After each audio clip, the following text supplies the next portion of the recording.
Take board में आपका स्वागत है। तो दोस्तों अब हम सीबीएसई ये पेपर देख रहे हो आप, सीबीएसई क्लास 10th और मैथ्स का जो पेपर है इसका कोड 43042 और सेट नंबर है 2। इस पेपर को अब हम सोल्व करने वाले हैं और ये जो पेपर है ना ये किन किन के लिए बेनिफिशियल है। 3041 के लिए, ये 2 तो है ही, 3 कोड के लिए एंड 4 कोड के लिए। इन कोड्स के लिए भी ये जो क्वेश्चन पेपर है काफ़ी इंपॉर्टेंट है और ये बेसिक का पेपर है दोस्तों। बेसिक मैथ है ना उसका पेपर है ये, ठीक है। अब हम इसको सोल्व करना शुरू करते हैं और आपको मैं ज़रूरी इन्फॉर्मेशन दे देता हूँ। अब जो भी कोड आपको सोल्व करवाना है ना उसकी पीडीएफ हमें व्हाट्सएप पे भेज दीजिएगा, ठीक है, जिससे मैं उसकी पीडीएफ से आपको डायरेक्ट सोल्व करा दूँ, ठीक है। तो अब हम इस पेपर को सोल्व करते हैं और इससे पहले यदि आपने चैनल को सब्सक्राइब नहीं करा है तो सब्सक्राइब जरूर कर लीजिएगा, जिससे आपको इसी तरह के इन्फॉर्मेटिव वीडियोस की अप टू डेट जानकारी मिलती रहेगी दोस्तों। तो दोस्तों अब हम इस पेपर को सोल्व करना शुरू करते हैं। तो देखिए ये जो सेट कोड है इसके लिए हम देखते हैं सॉल्यूशन। देखो सेक्शन ए में जो क्वेश्चन आया था वो देखो, यहाँ पर मैं थोड़ा कलर चेंज कर देता हूँ पेन का, ये मैं रेड लेगा, ठीक है। तो फर्स्ट जो क्वेश्चन आया था the roots of the quadratic equation X square minus 25 equals to 0। तो एक्स स्क्वायर इक्वल्स टू 25 लिखूंगा और एक्स इक्वल्स टू क्या लिखूंगा, प्लस माइनस, अभी रूट हो जाएगा ना 25 का रूट क्या होता है 5, ठीक है। तो एक बार प्लस का 5 आ जाएगा और एक बार माइनस का 5। तो ये इसका आंसर है दोस्तों, ठीक है, ये इसका आंसर है। दो इसके रूट्स हो जाएंगे, एक 5 और एक -5, ठीक है। तो 20 का करेक्ट आंसर है दोस्तों। फिर नेक्स्ट है 2800 और इसको लिख दिया 2 की पावर x इंटू 5 की पावर y इंटू 7। अब 28 ये 100 है ना, इसको आप है ना एक बार कर लीजिए। 2800 पहले 2 से जाएगा, 2 1 जा 4, ठीक है। फिर 2 से अगेन 7, ये ठीक है। फिर 2 से अगेन जाएगा 350, फिर 2 से अगेन जाएगा ये 2 1 जा, ठीक है, 2 7 जा 14 और 2 5 जा 10, ठीक है। अब ये 2 से नहीं जाएगा क्योंकि एंड डिजिट क्या आ रही है इसकी 5 आ रही है, ठीक है। तो अभी 3 से करते हैं, 3 5 जा 15, 3 5 जा हो गया 15 और यहाँ 2 बचा, नहीं 5 और 7 12 और 13, नहीं 3 से नहीं जाएगा, 5 से जाएगा दोस्तों, है ना, 5 से जाएगा। इसकी डिजिट का सम भी वो 3 से नहीं जा रहा, ठीक है। तो 5 3 जा 15, ठीक है, 2 बचा, 5 5 जा 25, ठीक है। अब ये अगेन 5 से जाएगा, 5 7 जा 35, फिर ये किससे जाएगा 7 से जाएगा, ठीक है। एक बार चेक कर लेते हैं, 5 3 जा 15 और 2 बचा, 5 5 जा 25, ठीक है। और इसके बाद 5 7, ठीक है 7। अब यहाँ देखो 2 की पावर कितनी बन रही है, 1 2 3 4, 2 की पावर बन रही है 4, ठीक है। 5 की पावर 1 2, 5 की पावर बन रही है 2 और 7 की पावर 1, ठीक है। तो x की वैल्यू कितनी आ गई आपके पास 4, ये 5 की पावर 2 और 7 की पावर ये आपकी है, ठीक है। तो x प्लस वाई का वैल्यू पूछा, 4 और 2 कितना होता है 6, ठीक है। तो इसका करेक्ट आंसर है दोस्तों डी, ओके।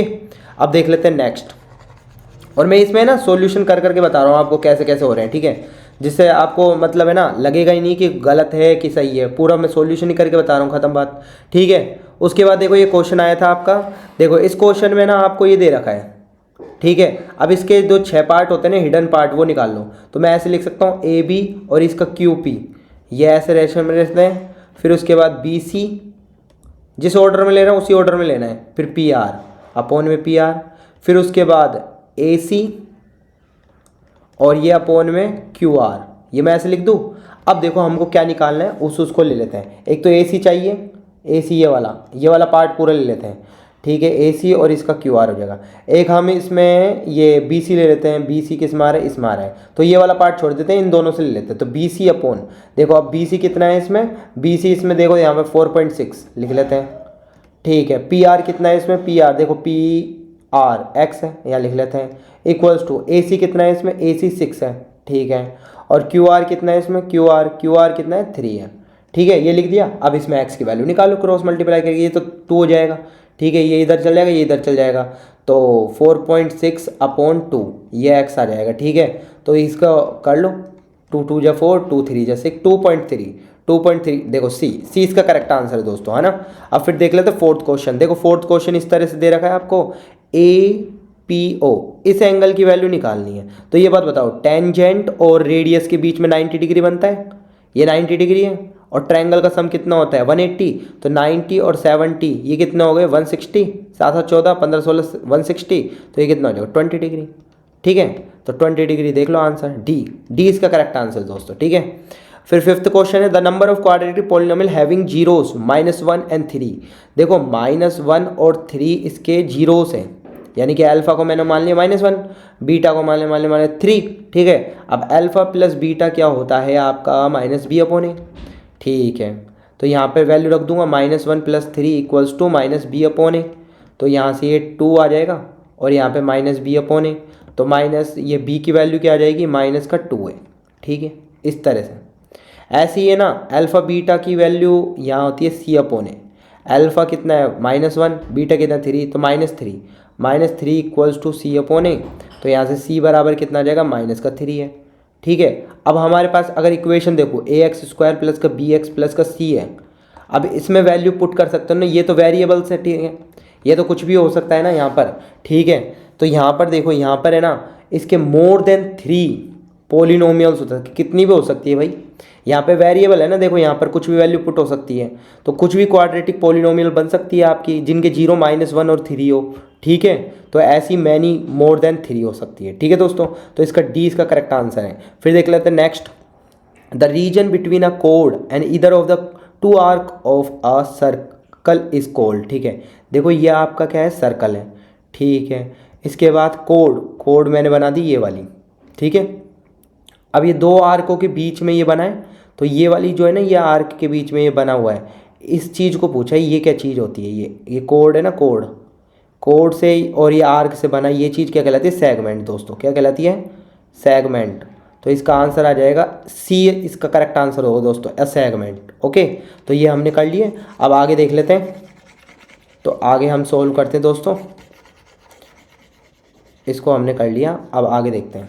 ठीक है, तो आगे देखो 7th क्वेश्चन है, tangent to a circle is a line touch. देखो एक सर्कल पर एक पॉइंट पर ही टच करके जाती है वो टेंजेंट, तो ओनली 1 पॉइंट ओनली। ओके, फिर नेक्स्ट है the following distribution gives the daily income 50 workers of a factory. इस तरह से दे रखा है। Lower limit of a model class पहचानो कहाँ पर है, सबसे ज़्यादा किसका आ रहा है, 14 का। तो ये आपकी मॉडल क्लास है। ये मॉडल क्लास में भी ये अपर लिमिट होती है, ये लोअर लिमिट होती है और ये अपर लिमिट होती है। तो लोअर लिमिट पूछा है इसमें, लोअर लिमिट, तो लोअर लिमिट कितनी है 4 to 5, तो 4 to 5 ए इसका करेक्ट आंसर है दोस्तों। ठीक है, फिर नेक्स्ट है the common difference of A P.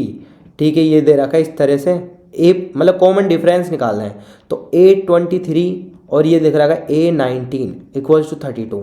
अब A23 को मैं लिख सकता हूँ A1 + का 22D। ठीक है, फिर माइनस, अभी ब्रैकेट लगा लेना देखो, क्योंकि ब्रैकेट नहीं लगाओ ना फिर गलती हो जाएगी। A1 और इसको लिख सकता हूँ मैं 18D। ठीक है, = 32। क्या फॉर्मूला लगाया इसमें मैंने, देखो इसमें लगाया AN = A1 + का n-1 × D, जिसमें n कम हो जाता है। यहाँ पर देखो कम ही हुआ ना, 23 22, यहाँ पे 19 और 18 था। ठीक है, अब इसको थोड़ा सा सॉल्व कर लेते हैं। A1 + 22D माइनस अंदर ले जाते हैं ब्रैकेट के, A1 - का 18D = 32। अब A1 से ये गया 22D, 22D में से 18D गया, तो कितना बचा आपका 4D बचा ना। ठीक है, = कितना है 32। ठीक है, तो D की वैल्यू कितनी आ जाएगी 32/4, 4 8 जा 32। तो इसका करेक्ट आंसर दोस्तों क्या होगा आपका 8। तो इसमें देख लेते हैं 8, तो ए इसका करेक्ट आंसर है दोस्तों, है ना। 8 क्या है, इसका करेक्ट आंसर है। ठीक है, अब आगे चलते हैं, आगे देख लेते हैं। आगे जो क्वेश्चन है देखो, फिर नेक्स्ट जो क्वेश्चन है हमारे पास, area of sector of angle theta of a circle with radius r. तो सीधा ही फॉर्मूला है इसका, तो sector of angle theta upon क्या होता है 360 × πr²। ठीक है, ये वाला फॉर्मूला है, थीटा अपॉन 360 × πr²। देखो ये एरिया पूछा है ना, पेरीमीटर पूछता तो ये वाला हो जाता। अब πr² ये रहा ना, बी इसका करेक्ट आंसर। सॉरी 1 मिनट रुको, थीटा देखो ये वाला आंसर होगा इसमें। देखो थोड़ा ट्रिकी है, देखो बताता हूँ कैसे ट्रिकी है। डी इसका करेक्ट आंसर है। देखो 2, इसके जो 2 है ना, 2 से इसका ये काटो तो 360 आ जाएगा इधर। ठीक है, इसलिए ये वाला करेक्ट आंसर है दोस्तों, समझ गए ना आप। देखो 2 से ये काटोगे ना, 2 3 जा 6, 2 6 जा 12, और ये अपना 0 आ ही जाएगा, तो 360 बन जाएगा दोबारा से। तो थीटा अपन ये बन रहा है ना ये वाली चीज़, तो इसका डी इसका करेक्ट आंसर होगा। ओके, अब देख लेते हैं नेक्स्ट। तो नेक्स्ट क्वेश्चन है हमारे पास, देखो यहाँ पर, तो if C1 - 1 is the mid point. देखो ऐसा कुछ दे रखा है आपको, सी मिड पॉइंट दे रखा है, मिड पॉइंट मतलब ये 1, -1, ठीक है। Mid point of line segment A B एक लाइन सेगमेंट है और ए के कोऑर्डिनेट्स दे रखे हैं आपको 4, x और बी के कोऑर्डिनेट्स दे रखे दोस्तों -2 and 4। The value of x की वैल्यू निकालनी है इसकी, ठीक है। अब इस केस में क्या होता है, मिड पॉइंट है ना, तो मैं डायरेक्ट लगा रहा हूँ 4 + -2/2 = 1, ऐसे लगाता हूँ। 4 यहाँ पे -2, ठीक है। 4 मतलब प्लस करूँगा, प्लस माइनस माइनस होता है तो मैं डायरेक्ट कर रहा हूँ। 4 - 2/2 = यहाँ पर क्या करेंगे अपन 1। तो ये तो हमको करना ही नहीं, क्योंकि देखो वैसे भी देख लो, देख पा रहे हो 1 का 1 आ रहा है। हमको तो x से मतलब है ना, तो y का लेंगे सिर्फ। तो x + 4 यहाँ पे करूँगा मैं x, ठीक है, +4 y का ले रहा हूँ। देखो यहाँ ये वाला टर्म पीछे वाला, इसका पीछे वाला टर्म और इसका भी पीछे वाला लूँगा। x + 4/2 = -1, ठीक है, ये लूँगा। अब यहाँ पे देखो x + 4 = 2 से इंटू -1 होगा तो -2 और x बराबर हो जाएगा -2, 4 इधर जाएगा तो -4, x बराबर कितना आ जाएगा -6। तो ये इसका आंसर है दोस्तों, ये इसका आंसर है, x = -6। डी इसका करेक्ट आंसर है दोस्तों, ठीक है। फिर नेक्स्ट देख लेते हैं 12th क्वेश्चन। देखो 12th क्वेश्चन है, ठीक है, ये वाला 12th क्वेश्चन। देखो सबसे पहले आपको पता है कोट थीटा क्या होता है, कोस थीटा/साइन थीटा। बस ये वैल्यू पुट कर दो, इसको ऐसे के ऐसे रहने दो।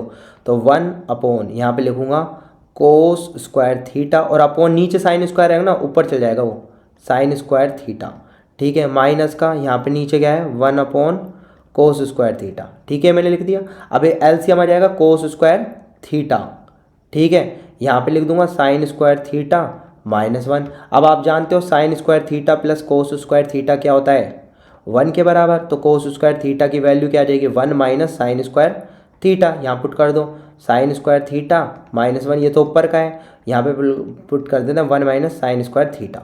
अब यह है ना, ऊपर वाली चीज़ और नीचे वाली चीज़ सेम है, बस ये इसमें प्लस माइनस का अंतर है। तो -1 कॉमन ले लो, -1 ऊपर से कॉमन ले लो, तो ये क्या बन जाएगा 1 प्लस का हो जाएगा ये, और माइनस का ये साइन प्लस का तो ये माइनस का हो जाएगा, माइनस साइन। तो इसको मैंने उल्टा करके लिख दिया ऐसे, इधर इसको इधर लिख दिया, इसको इधर लिख दिया, ठीक है। और नीचे क्या है 1 - साइन स्क्वायर थीटा, ये इससे कट जाएगा, आंसर आ जाएगा -1 दोस्तों। तो इसका करेक्ट आंसर है बी, ओके। अब देख लेते हैं नेक्स्ट। तो नेक्स्ट क्वेश्चन है दोस्तों, देखो मैं एक एक ये सॉल्यूशन भी करके बता रहा हूँ साथ में, ठीक है, इसलिए थोड़ा सा ये वीडियो लंबा हो सकता है। बस ये करते हैं हम ना 13। देखो if the probability of an event is P, देखो, और what is the probability of its complementary event. देखो पी प्लस कॉम्प्लीमेंट्री इवेंट ये होता है पी प्लस जो not happened, probability not happened, probability happened, इन दोनों का सम कितना होता है 1 के बराबर। अब आपसे पूछा प्रोबेबिलिटी नॉट हैपेंड की कॉम्प्लीमेंट्री इवेंट क्या होगा, तो प्रोबेबिलिटी नॉट हैपेंड = 1/p, ये इसका करेक्ट आंसर है दोस्तों ए। फिर नेक्स्ट क्वेश्चन है 14, the distance of the point 45 from the x axis. तो एक्स एक्सिस से दोस्तों इसको लेना है। देखो ये आपकी एक्स एक्सिस होती है, ये आपकी वाई एक्सिस होती है, यहाँ पर कोई पॉइंट है 4,5, ठीक है। अब एक्स एक्सिस से डिस्टेंस बतानी है इस पॉइंट की, एक्स एक्सिस से डिस्टेंस बतानी है इस पॉइंट की, तो ऐसे थोड़ी होगा, वाई एक्सिस से, एक्स एक्सिस से होगा ना, तो ये वाली डिस्टेंस होती है। अब ये वाली डिस्टेंस वाई की होगी, ये वाली 5, तो ये एक्स एक्सिस से कितनी डिस्टेंस पर ये पॉइंट 5 है। देखो दिख रहा है ना 5 यूनिट, क्योंकि 4 तो ये वाला होता है, 5 ये वाला होता है ना वाई का, तो 5 आ जाएगी इसकी, क्या आ जाएगी 5। तो दोस्तों करेक्ट आंसर है ए, ठीक है। फिर next, which of the following is not a quadratic equation. इनमें से कौन सी क्वाड्रेटिक इक्वेशन नहीं है। मतलब क्वाड्रेटिक इक्वेशन देखने के लिए हम स्क्वायर देखते हैं, या इसको ये आना चाहिए, ना तो ये होना चाहिए या लीनियर इक्वेशन, ना क्यूबिक होनी चाहिए, ठीक है, ये होना चाहिए डिग्री 2 होनी चाहिए। तो पहले ये देख लेते हैं, तो इसमें देख लेते हैं एक बार अच्छे से। देखो ये वाला तो होगा, ये तो क्वाड्रेटिक इक्वेशन होगी जहाँ तक है, ठीक है, क्योंकि इसमें एक्स स्क्वायर आ रहा है ना, और एक कटेगा भी नहीं किसी से, ये तो नहीं होगा फिर, ठीक है। नोट वाला लगाना है, ठीक है, ये तो है तो इसलिए नहीं होगा, ठीक है। फिर इसको देखते हैं 2x एक्स स्क्वायर, ये एक्स स्क्वायर यहाँ पे बना 2x, यहाँ पे 2x स्क्वायर, एक तो ये आ गया, ठीक है, और यहाँ से x × x एक्स स्क्वायर, ये 2x स्क्वायर है, ये एक्स स्क्वायर रहेगा। अगर 2x स्क्वायर में से एक्स स्क्वायर कटेंगे तो एक्स स्क्वायर फिर भी बचेगा, तो ये भी नहीं होगा। फिर इसके बाद देखते हैं ये एक्स स्क्वायर, ठीक है, फिर इसको इससे इंटू करेंगे तो यहाँ पे भी एक्स स्क्वायर। हाँ इसको देख लेते हैं एक बार, थर्ड वाले को, इसमें शायद कट जाएंगे एक्स स्क्वायर, देख लेते हैं।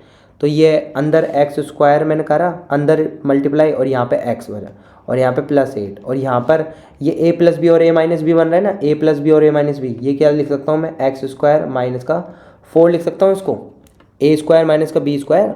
ठीक है, अब ये एक्स स्क्वायर प्लस का और ये एक्स स्क्वायर यहाँ पर प्लस का, ये कट जाएंगे दोनों।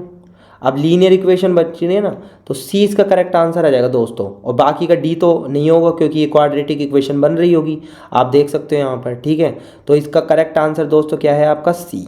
ठीक है, आप देख रहे हो यहाँ पर इसको इससे इंटू करोगे एक्स स्क्वायर, फिर इसको इससे इंटू करोगे एक्स और फिर प्लस का 8 लिख दिया, और फिर यहाँ पर ए प्लस बी और ए माइनस बी क्या होता है, ए स्क्वायर माइनस का बी स्क्वायर, तो एक्स स्क्वायर माइनस का 4 आ गया। अब ये एक्स स्क्वायर प्लस का है, ये इधर ले जाओगे तो माइनस का, और ये प्लस का है, कट जाएंगे। अब बचा क्या, डिग्री 1 में बचा ना एक्स प्लस 8, और ये तो ये यानी कि क्वाड्रेटिक इक्वेशन नहीं है, यानी कि नोट वाला लगाना था, तो सी इसका करेक्ट आंसर दोस्तों है ना। फिर नेक्स्ट है 16, if 1 zero of the quadratic polynomial के एक्स स्क्वायर, देखो ये दे रखा है के एक्स स्क्वायर प्लस का 4x प्लस का के, और इसका एक 0 1 है, तो 1 इसको सेटिस्फाई करना पड़ा और इसको 0 को बराबर कर देगा वो, तो के यहाँ पे रख दिया 1 का स्क्वायर प्लस का 4, यहाँ पे 1 और यहाँ पर के इक्वल्स टू 0, के की वैल्यू बतानी है, तो यहाँ पे के, यहाँ पे कितना आ गया 4 और यहाँ पे क्या आ गया के। ठीक है, और इक्वल्स टू 0, के और के कितना होता है 2k, और ये +4 है, उधर जाएगा तो माइनस का 4, तो के की वैल्यू कितनी आ गई बेसिकली आपकी -2। ठीक है, के की वैल्यू क्या आ गई आपकी दोस्तों -2, तो ये इसका करेक्ट आंसर होगा दोस्तों, के की वैल्यू -2, बी इसका आंसर आ जाएगा। ठीक है, ये हो गया। अब देख लेते हैं नेक्स्ट। तो नेक्स्ट क्वेश्चन है हमारे पास 70, the median group in the following frequency distribution. ठीक है, अब देखो ये 5 है, ठीक है, 5 और 8 कितना होता है 13, 13 और 20 कितना होता है आपका 33, 33 और 15 कितना होता है ये आपका 38, 48, 48 और 7 55, 55 और आपका ये 5 60, तो ये जो होता है n/2 करेंगे, n/2 मतलब 60/2, ये कितना आएगा आपका 30। अब 30 से इमीडिएटली ऊपर बड़ा कौन सा है, ये वाला नंबर, इसके सामने जाना है, तो ये आपकी मीडियन क्लास है, ये क्या है आपकी मीडियन क्लास है, और हमसे पूछा क्या है, मीडियन क्लास ही पूछा है, मीडियन ग्रुप, तो 20 to 30 आ जाएगा, 20 का करेक्ट आंसर दोस्तों है ना, सीधा ही पूछा है 20 to 30।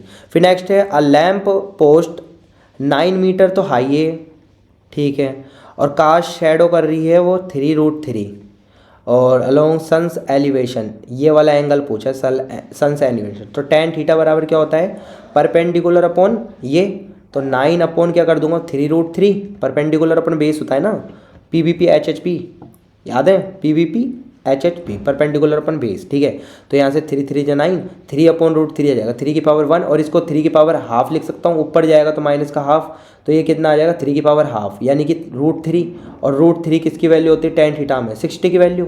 ठीक है, 60 की वैल्यू होती है ना, तो इसका करेक्ट आंसर दोस्तों ए आ जाएगा। ठीक है, ए इसका करेक्ट आंसर होगा 60 डिग्री। अब देख लेते हैं नेक्स्ट। तो नेक्स्ट क्वेश्चन है दोस्तों, ये हमने कर लिए 18th। अब असरसन रीजन के बचे हैं ना, असरसन रीजन के वो देख लो, इनको थोड़ा सा बारीकी से पढ़ना होता है, ये देख लेते हैं हम असरसन रीजन है ना। तो इसमें 2 क्वेश्चन है। 19, the probability of getting a number 8 on, देखो रोलिंग में भाई डाइस में तो आपके 1 to 1 होता है, 2 होता है, 3 होता है, 4 होता है, 5 होता है, 6, ये इवेंट तो होता ही नहीं है, तो ये इसका आंसर सही है, 0 है, 0 होती है, जब प्रोबेबिलिटी होती नहीं है तो 0 ही होगा ना उसका, तो ये तो बात ट्रू है। फिर the probability of an impossible event is 0, impossible, possible event तो होता है 1, इम्पॉसिबल इवेंट 0, ये बात भी सही है। और ये जो 0 है ना इम्पॉसिबल इवेंट, इसमें देखने को मिल रहा है असरसन में, यानी कि दोनों ट्रू है और रीजन असरसन को क्लेरिफाई भी कर रहा है, तो हम लिख देंगे both assertion reason true, reason is the correct explanation of assertion, A इसका करेक्ट आंसर आ जाएगा दोस्तों। ठीक है, फिर नेक्स्ट है 20, the pair of linear equation, देखो यहाँ पे लीनियर इक्वेशन में देख देता हूँ, देखो यहाँ पर आपका देखो पहली लीनियर इक्वेशन में a1 कितना है आपका 5 है, ठीक है, आपका b1 कितना है 2 है, और c1 कितना है 6 है। दूसरे वाली इक्वेशन में आपका a2 कितना है 7 है, b2 कितना है आपका 6 है, और c2 कितना है आपका, यहाँ पर c2 है 18। ओके, अब इनफाइनाइट मैनी सॉल्यूशन की कंडीशन होती है A1/A2 equals to B1/B2 equals to C1/C2। जब ओवरलैप हो जाए, दोनों लाइन एक दूसरे के ऊपर हो जाए, इनफाइनाइट मैनी सॉल्यूशन तभी आता है। तो ये वाली कंडीशन फुलफिल कर रही है कि ये देखो 5/7 इक्वल्स टू 2/6, ये तो यहीं पर अनइक्वल हो गए, यानी कि ये वाली कंडीशन नहीं फॉलो कर रहे, इनफाइनाइट मैनी सॉल्यूशन नहीं होता, तो ये तो फॉल्स है। ठीक है, पहला असर्शन तो फॉल्स है। रीजन देखो, अच्छा ठीक है, रीजन में तीनों इक्वल दे रखे हैं, ये रीजन सही है, रीजन सही है, असर्शन गलत है, assertion is false but reason is true. D इसका करेक्ट आंसर आ जाएगा। तो इसका क्या आंसर आ जाएगा दोस्तों? डी इसका करेक्ट आंसर आ जाएगा आपका। ठीक है, तो आई होप दोस्तों ये वाला हमने कोड तो सोल्व कर दिया है। अगर इसके अलावा कोई और कोड भी आपको सोल्व कराना है तो कमेंट जरूर कीजिएगा दोस्तों, और हमें इस डिस्क्रिप्शन बॉक्स में दे दिए है वीडियो के, वहाँ पे व्हाट्सअप का लिंक, वहाँ से आप PDF भेजिए, मैं आपको सॉल्यूशन कर दूंगा। ठीक है, और इसी के साथ सेक्शन इसके और भी पार्ट सोल्व करने ना, इसकी केस स्टडी, तो कॉमेंट में जरूर बताइएगा दोस्तों। तो आई होप दोस्तों ये वीडियो आपके लिए काफ़ी इन्फॉर्मेटिव रहा होगा। इसी तरह के इन्फॉर्मेटिव वीडियोज़ की अप टू डेट जानकारी पाने के लिए आज ही चैनल को सब्सक्राइब कीजिएगा और बेल आइकन के बटन को दबाना ना भूलिएगा। तो दोस्तों हम फिर से मिलेंगे, बाय बाय।